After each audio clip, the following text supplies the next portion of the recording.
اللہ الرحمن الرحیم۔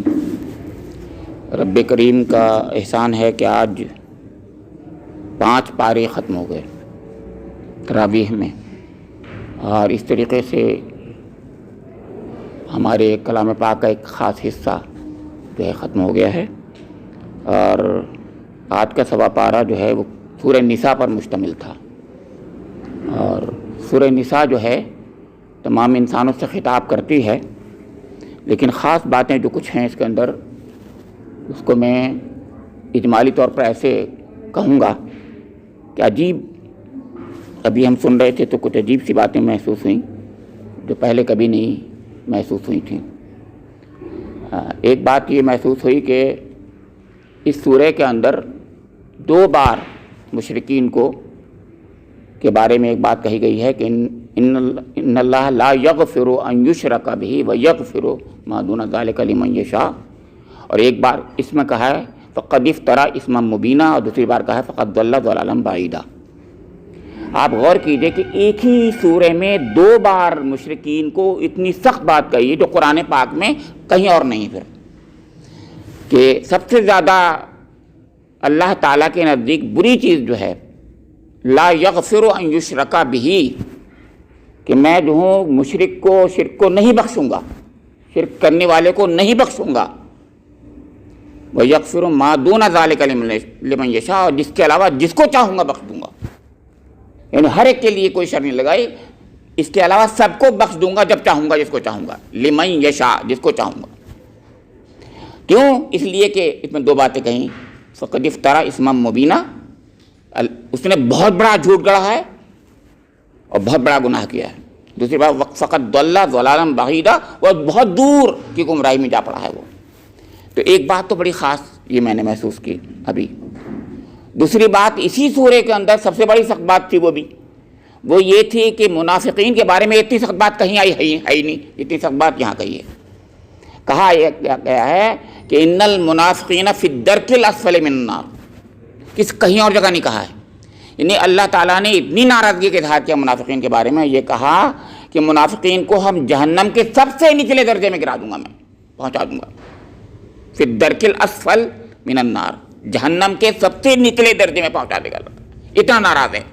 جیسے مشرک سے اتنا ناراض ہے، جیسے میں نے بتایا ابھی، اب میں کہہ رہا ہوں منافق سے اتنا ہی ناراض ہے۔ جب بات گرمی کی ہوتی ہے تو پھر گرمی سے ہی بات ہوتی ہے، تو اسی سورے میں ایک تیسری بات بھی ہے، یا ایھا الذین آمنوا آمنوا باللہ ورسولہ، اسی سورے کے اندر ہے، اے ایمان لانے والو تم بھی ایمان لے آؤ، دعویٰ تو کر رہے ہو لیکن ایمان لے آؤ تم بھی۔ سمجھ میں آیا آپ کے؟ تینوں باتیں سمجھ میں آئی آپ کے کہ مشرک کے بارے میں جو بات کہی، پھر منافق کے بارے میں جو بات کہی، اور ایمان والوں کو بھی نہیں بخشا کہ تم بھی ایمان لے آؤ، دعووں سے کام نہیں بنے گا، سچا ایمان لے آؤ۔ عجیب سورہ تھی، لیکن آپ کو پتہ ہے یہ سورہ کیا ہے؟ یہ سورہ جو ہے، اب دوسرے انداز سے کہہ رہا ہوں، یہ سورہ بھی اس کا خاص انداز ہے، وہ سورہ یہ ہے کہ یہ مستضعفین کے حقوق کی محافظ سورہ ہے۔ مستضعفین، اس میں کئی بار 4 بار مستضعفین کا لفظ ہے اس کے اندر آیا ہے۔ مستضعفین کہتے ہیں بہت ہی کمزور طبقہ، سب سے کمزور لوگ، سب سے زیادہ مظلوم لوگ، مظلوم طبقہ۔ معلوم ہے کون ہے مظلوم طبقے؟ یتیم تو ہوتا ہی ہے، سب جانتے ہیں، تو یتیموں کا تو حق سب سے پہلے آتا ہے، اس کو سب لوگ جانتے ہیں، یعنی ایک ایکسپلیسٹ وے میں وہ مظلوم ہوتے ہیں۔ ایک وہ مظلوم ہوتے ہیں یا ہوتی ہیں جس کو ہم بھی نہیں سمجھتے اور کہتے نہیں، امپلیسٹ وے میں وہ مظلوم ہوتی ہیں، ان پر ظلم ہوتا ہے، اندازہ ہمیں نہیں ہوتا، وہ عورتیں ہوتی ہیں۔ اس سورہ ہی کا نام نساء ہے، النساء ہے، اس میں اتنی بار النساء کے آپ نے دیکھیں گے حرف آئے ہیں، بار بار ان کے حقوق کا، ان کی محافظت کا کے لیے سارے قانون کا ذکر جو کیا گیا ہے انہی کے لیے کیا گیا ہے۔ الرجال نام کی کوئی سورہ نہیں ہے، النساء نام کی سورہ ہے۔ عورتوں کے تعلق سے اللہ تعالیٰ نے 2 صورتیں، ایک مخصوص عورت کے لیے یعنی حضرت مریم کا نام سے سورہ مریم ہے، اور ایک عام عورتوں کے بارے میں النساء ہے، یہ مردوں کے نام سے یہ ہے، میں نے بتایا کوئی سورہ نہیں۔ تو اس میں کہا یہ گیا ہے، اب تیسری بات کہتا ہوں۔ تیسری بات یہ ہے کہ اللہ تعالیٰ نے جس سورہ شروع کی ہے وہ وہ جو ہے ہم لوگ عام طور سے زندگی کے ایک مرحلے میں ضرور سنتے ہیں اگر ہم شادی کرتے ہیں. وہ قاضی صاحب جب خطبہ دیتے ہیں تو یا ایھا الناس اتقوا ربکم الذی خلقکم من نفس واحدۃ وخلق منها زوجها وبث منهما رجالا كثيرا ونساء واتقوا الله تساءلون به والارحام ان اللہ کان علیکم رقیبا. یہ ایک خطبہ ہے تو سنت ہی، لیکن اس کے بغیر ہمارے یہاں شادی نکاح نہیں ہوتا ہے. نے عام طور سے یہی سمجھ لیے، فرض نہیں ہے، واجب نہیں ہے، لیکن سنت ہے اور سنت مؤکدہ ہے. اللہ کے رسول نے یہ پڑھا تھا خطبہ. یہ کیا بات ہے؟ معلوم ہے یہ کیوں ہے ایسے؟ یہ کیا چیز ہے؟ اس میں کیا خوبی ہے؟ اس کے اندر یہ خوبی ہے کہ دنیا میں وحدت آدم اور وحدت الہ کی بنیاد پر انسانی سوسائٹی کی تشکیل دینا چاہتا ہے اسلام. پھر سن لیجئے، وحدت آدم، وحدت انسانیت بھی کہہ لیجئے اس کو، اور وحدت الہ کی بنیاد پر اس دنیا کی انسانوں کی تشکیل کرنا چاہتا ہے سوسائٹی کی. وہ کیا کرنا چاہتا ہے؟ وہ یہ کرنا چاہتا ہے کہ تمام لوگ ایک ساتھ مل کر کے بھائی بہن مل کر کے اس دنیا کی تشکیل کریں. یہ کیسے تشکیل ہوتی ہے؟ وہ خاندان سے ہوتی ہے. اسی لیے اس جگہ پر اس خطبے میں اس کو پڑھا جاتا ہے. یہ کہنا چاہوں اس خطبے میں، کیونکہ تشکیل جو ہوتی ہے وہ تشکیل ایسے ہی ہوتی ہے کہ ایک مرد ایک عورت کے ساتھ ایک معاہدہ کرتا ہے، زندگی کا ایک معاہدہ کرتا ہے. اب ایسے معاہدے ہم بہت سے کرتے ہیں، اللہ تعالیٰ سے بھی کرتے ہیں، انسانوں سے بھی کرتے ہیں، لیکن یہ کہ یہ معاہدہ ایسا ہے جس کو نبھانا ضروری ہوتا ہے. اگر وہ نبھا نہیں پاتا تو اس سے کہا جاتا ہے کہ تم دونوں الگ ہو جاؤ. اس سے پہلے طلاق کا ذکر بہت بار تھا، اور میں اس کو یہاں چھوڑ رہا ہوں. یہاں پر صرف جوڑنے کی بات کر رہا ہوں، ہے نا، کہ نکاح باندھنے کو کہتے ہیں عقدۃ النکاح. عقدہ کہتے ہیں گرہ کو، گرہ باندھی جاتی ہے، گرہ باندھنے کو کہتے ہیں. تو یہاں تو اس گرہ باندھی جو جاتی ہے، اب یہ گرہ جو باندھی جاتی ہے یہاں تو دو لوگ باندھتے ہیں، لیکن معاشرے میں ایک سے ایک زنجیر بنتی ہے، ایک نا، ایک تن کی جو ہے یہ سلسلہ کہتے ہیں کو، سلسلہ زنجیر سلسلہ ہی ہوتی ہے. اور وہ سلسلے سے سب لوگ ایک دوسرے سے بنتے چلے آتے ہیں. اولاد باپ سے، ماں باپ سے، بھائی بہن سے، بہن بھائی سے، بھائی بھائی سے، اور دوسرے ایک دوسرے کے ساتھی بن کر تمام لوگ جو ہیں سب جڑتے چلے جاتے ہیں. اور یہ جو ہے وحدت آدم کی بنیاد بن جاتی ہے. پھر اس میں یہ بھی نہیں دیکھا جاتا پھر کہ وہ ہندو ہے یا مسلمان ہے، کیونکہ آدم کی اولاد جو ہے اس میں کچھ لوگ ایسے ہوتے ہیں جنہوں نے کلمہ نہیں پڑھا ہوتا. تو سب ایک بنیاد، انسانیت کی بنیاد پر کہہ رہے ہیں، کیونکہ قرآن نے یہ کہا ہے من نفس واحدۃ وخلق منها زوجها. سب کو بنایا من نفس واحدہ سے، نفس واحدہ سے، اور اسی سے اس کا جوڑا بنایا. حوا کو انہی کے جنس سے بنایا. وہ بھی وہی تھیں، وہ بھی انسان. دیکھیے یہاں پر لوگ کہتے ہیں پسلی سے بنایا، پسلی کی باتیں نہیں ہے اس کے اندر.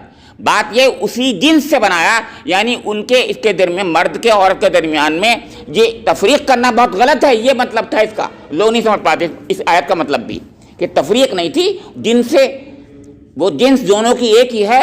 اور ہم لوگ جانتے ہیں کہ دونوں کا جین اور جینوم جو ہے اس میں سوائے ایک ایکس کی کمی کے اور کوئی وائی کی کمی کے اور کچھ نہیں ہوتا. وائی اس کے پاس، مرد کے پاس زیادہ ہوتا ہے، ایک عورت کے پاس 2 ایکس ہوتے ہیں، اور ورنہ ادروائز سب کچھ وہی ہوتا ہے. تو ایکس اور وائی کی بات تو بھول جائیے. یہاں پر مطلب کہنے کا یہ ہے کہ وہ دن ان کے اندر ساری خصوصیات ایک جیسی ہوتی ہیں عورت اور مرد کے اندر. تو اس لحاظ سے دونوں جنس ایک ہی ہیں. اس کی بنیاد پر اب اللہ تعالیٰ کہتا ہے کہ اس معاشرے کو جب آپ تشکیل کریں گے تو وہ معاشرہ جو ہے وہ اللہ تعالیٰ کہتا ہے وہ میرے رسولوں کی بنیاد پر، ان کی تعلیم کی بنیاد پر معاشرہ بنے گا. وہ کیسے بنے گا؟ میں نے بتایا اس کی 2 بنیادیں میں نے بتا دی پہلے، کہ وحدت الہ کی ہوگی بنیاد، اس کا ایک خدا ہوگا، صرف ایک خدا ہوگا. اور ایک دوسرا وحدت آدم، ایک سب کی جڑ ہوگی حضرت آدم. کوئی چھوٹا نہیں ہے، کوئی بڑا نہیں ہے. یہ 4 ورن جسے کہتے ہیں وہ ورناشرم نہیں ہوگا وہاں پر، بلکہ سب ایک ہوں گے، سب بھائی بہن ہوں گے. میں نے بتایا ہندو مسلم بھی نہیں ہے یہاں پر، سب ایک ہیں. وہ اس کا عقیدہ ہے، وہ اپنے رب سے کے آگے وہ جواب دہ ہے. سمجھے آپ؟ کہ یہ سمجھ لیے لا اکراہ فی الدین، کل کی اس میں آیت میں تھا، اس میں کوئی ہم آپس میں یہ نہیں کہیں گے تو نے کیوں کلمہ نہیں پڑھا، یہ ہم نہیں کہہ سکتے اس سے. لا اکراہ فی الدین، دین میں کوئی اکراہ نہیں ہے، جبر نہیں ہوتا، عقیدے میں کوئی جبر نہیں ہوتا. سمجھا؟ یہ بات یاد رکھیے گا. اب دوسری بات کر رہا ہوں. اب دو باتیں اور رہ گئی ابھی. اب ایک بنیاد اور بتائی جس کی بنا پر یہاں پر جھگڑے فساد پیدا ہوتے ہیں، وہ ہے عدل. تیسری بنیاد کیا ہے بیٹا؟ عدل، قسط. عدل، قسط. اب تیسری بنیاد عدل ہے، یعنی ایک وحدت الہ، ایک وحدت آدم، ایک قسط. یہ تین تو ایک فلسافیکل بنیادیں ہیں. سمجھا؟ ایک چوتھی بنیاد اور رہ گئی. چوتھی بنیاد یہ ہے، ایک رشتہ وہ ہے جو آدم اور حوا سے ہم تک، تمام انسانوں تک آگے بڑھتا اور پھیلتا ہے. اسے کہتے ہیں رحم. رحم کون سا؟ یوٹرس جسے کہتے ہیں. بچے دانی اس کو عام طور سے بول دیتے ہیں لوگ. یوٹرس، رحم. اس رحم سے رحم کا مادہ پیدا ہوتا ہے. وہی رحم کے مادے کو جنم دیتا ہے. اس لیے مامتا بنتی ہے. سوچئے میری بات، مامتا جو بنی وہ اسی سے بنی. اس کوک کی وجہ سے وہ ماں اپنے بچے کو سب کچھ کر دیتی ہے، قربان کر دیتی ہے سب کچھ. سمجھے نا آپ کے؟ وہ رحم کا مادہ، پھر یہ رحم کا مادہ پھر اسپریڈ کرتا ہے دنیا کے اندر. اس کی بنیاد، چوتھی بنیاد رحم ہے. اسی کا واسطہ اس میں دیا ہے آیت میں پہلی میں. والارحام جو کہا تھا، اس رحم کا واسطہ دیا تھا اور اللہ کا واسطہ دیا تھا کہ اللہ کا واسطہ دیتے ہو تم اور اس رحم کا واسطہ دیتے ہو.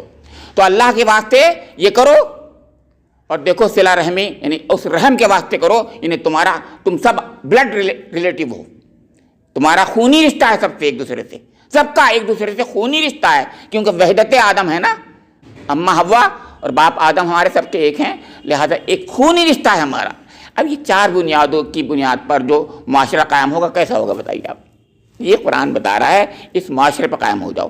اب تم نہیں سمجھتے ہو، تم نے کسی کو چھوٹا کسی کو بڑا کر دیا، یہاں تک کہ تم نے دو جنسوں کو الگ کر دیا. اب یہاں سے شروع کر رہا ہوں میں. یعنی تم نے عورتوں کے ساتھ ظلم کرنا شروع کر دیا، وہ مستضعفین ہو گئے. کسی کی والد نہیں زندہ رہے، یتیم ہو گئے، اب اس کے ساتھ میں تم نے ظلم شروع کر دیا، کیونکہ کوئی ان کا سردھرا نہیں ہے، دیکھنے والا سرپرست نہیں ہے. سمجھتے آپ کے؟ تو یہ کہا یہ نہیں ہونا چاہیے. عدل و قسط کی بنیاد پر اور صلہ رحمی کی بنیاد پر معاشرے کو قائم کر لو. اور یہ لوگ جو نہیں کرتے، وہی جو ہیں وہ اللہ کا حق ادا نہیں کرتے تو شرک کرتے ہیں. یہی ہیں وہ لوگ جو آپس میں جھوٹے دعوے کرتے ہیں، وہ منافق ہیں. مسلمان ہو کر جھوٹے دعوے کرتے ہیں، منافق ہیں. ان کے بارے میں پہلے بتا چکا. اللہ سے رشتہ جوڑنے کے باوجود کہتے تو ہیں اللہ ہے، بھگوان ہے، پرمیشور ہے، سب کچھ کہتے ہیں، لیکن اس کے شریک ٹھہرا دیتے ہیں تو شرک کرتے ہیں. تو کہا کہ تمام باتیں جو ہیں یہی تو ظلم ہے. ان الشرک لظلم عظیم، سب سے بڑا ظلم تو یہی ہے. اور دوسری بات، عدل کے خلاف جو چیز ہوتی ہے اپوزٹ، وہ ظلم ہوتا ہے. تو عدل کے خلاف جو کچھ بھی ہو رہا ہے اس کائنات میں وہ سب ظلم ہے. تو اللہ تعالیٰ ظلم کو برداشت نہیں کرتا، اور سب سے بڑا ظلم شرک. یہ ہے وہ بات جو اس سورہ کے اندر فرمائی گئی ہے. اب ایک اور بات آخری کہہ کے بات ختم کر دوں گا، اور بہت پیاری سی بات ہے، اسی سورہ کے اندر ہے. بات تو بہت سی تھیں لیکن آج کم کہوں گا کیونکہ کل زیادہ دیر ہوگا. فرمایا وَإِذَا حُيِّيتُم بِتَحِيَّةٍ فَحَيُّوا بِأَحْسَنَ مِنْهَا أَوْ رُدُّوهَا إِنَّ اللَّهَ كَانَ عَلَيْكُمْ إِنَّ اللَّهَ عَلَىٰ كُلِّ شَيْءٍ حَسِيبًا. کیا بات کہی ہے اللہ تعالیٰ نے، یاد رکھیے بھائی.